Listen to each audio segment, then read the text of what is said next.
नमस्कार मित्रो, स्वागत आहे आपल्या दत्ता चोले माहिती आपल्या यूट्यूब चॅनलमध्ये. मित्रो, राज्यामध्ये सत्ताधारी असेल किंवा विरोधक किंवा जनतेमध्ये बहुचर्चित असलेली योजना म्हणजे मुख्यमंत्री लाडकी बहीण योजना. आणि जसंही निवडणुका समोर येतात, आता जसे की स्थानिक स्वराज्य संस्थेच्या निवडणुका येत आहेत, तर या योजनेला वेगळाच रंग चढायला लागतो. आता ही योजना KYCमुळं किंवा एका नवीन अटीमुळं एका वेगळ्याच वादाच्या भोवऱ्यात अडकत आहे. यामुळं सत्ताधाऱ्यांना गोचित आणण्यासाठी विरोधी पक्षाकडनं हल्ला केला जातोय. परंतु यामध्ये नेमकं भरडला जातोय तो पात्र नागरिक किंवा लाडकी बहीण. मग नेमकं कोणती अट आहे जी जाचक ठरलेली आहे लाडक्या बहिणीला पात्र करण्यासाठी?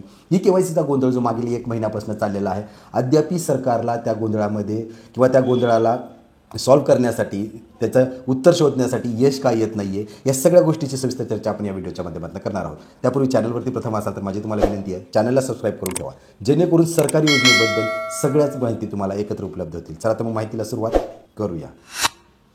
मित्रो, 18 सप्टेंबरला राज्यातील सरकारने सांगितलं की ज्या ज्या लाडक्या बहिणी असतील 2,40,00,000 त्यांना KYC करणं बंधनकारक आहे आणि दरवर्षी KYC करायचं आहे. आता KYC करायला लाडक्या बहिणी तर तयार झाल्यात, परंतु जे पोर्टल त्यांनी तयार केलं होतं ते मागील 1 महिन्यापासून सक्रिय दिसत नाही.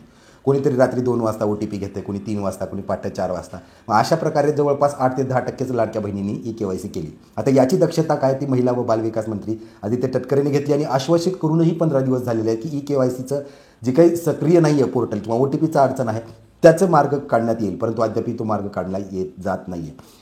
त्याचाच काहीतरी सूट म्हणून या सप्टेंबर महिन्याचा जो काही हप्ता होता तो वितरणाला सुरुवात झालेली आहे आणि लाडक्या बहिणींना कुणाला 3,000, कुणाला 4,000, 4,500 किंवा कुणाला 6 अशा प्रकारे पैसे देऊन खुश करण्याचा आणि त्यांची दिवाळी गोड करण्याचा प्रयत्नही करण्यात आलेला आहे, कारण स्थानिक स्वराज्याच्या निवडणुका समोर आहेत.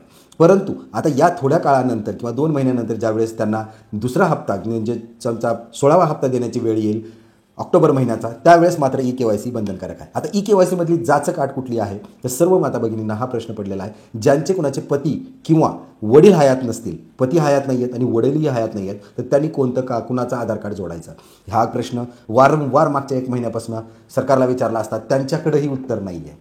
नेमकं आता ज्यावेळेस आपण सत्ताधारी मंडळीला विचारतो तर त्यांचं उत्तर काय येतं ते थोडक्यात पाहूया. सरकारची भूमिका राहील. ज्या पात्र महिला भगिनी आहेत त्यांना मुख्यमंत्री माझी लाडकी बहीण योजनेमधनं काही जर अडचणी निर्माण होत असतील पात्र महिला भगिनींना, तर त्यासाठी सरकार नक्की पुढाकार घेईल. मी स्वतः तर अशा प्रकारे काहीतरी कामढकलूपणा किंवा वेळ काढूपणा हे सरकारमार्फत केला जातोय, परंतु ठोस उत्तर हे कुणाकडेच नाही आहे. या महिला व बालविकास मंत्री आदित्य तटकरेंकडे आहे ना, त्यांचे जे पक्षाचे प्रमुख आहेत अजितदादा पवार यांच्याकडे नाही आहे. मग आठ जर लावली असेल तर त्याचं उत्तरही त्यांच्याकडेच पाहिजे. आता बऱ्यापैकी लाडक्या बहिणी आहेत ज्यांचे की विधवा आहेत किंवा एकल महिला आहेत, घटस्फोटित आहेत, यांना या KYCपासून वंचित ठेवणार का?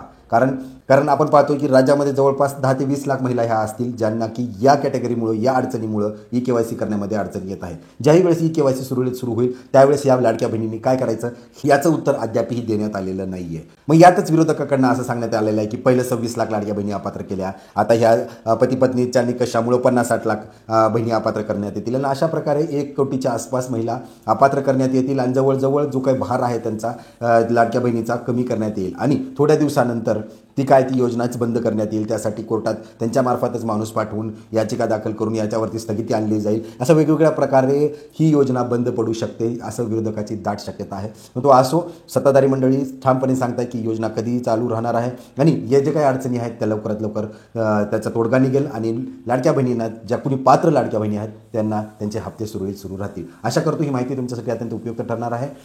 अशाच नवनवीन अपडेटसाठी चॅनलला सबस्क्राईब करायला विसरू नका. धन्यवाद.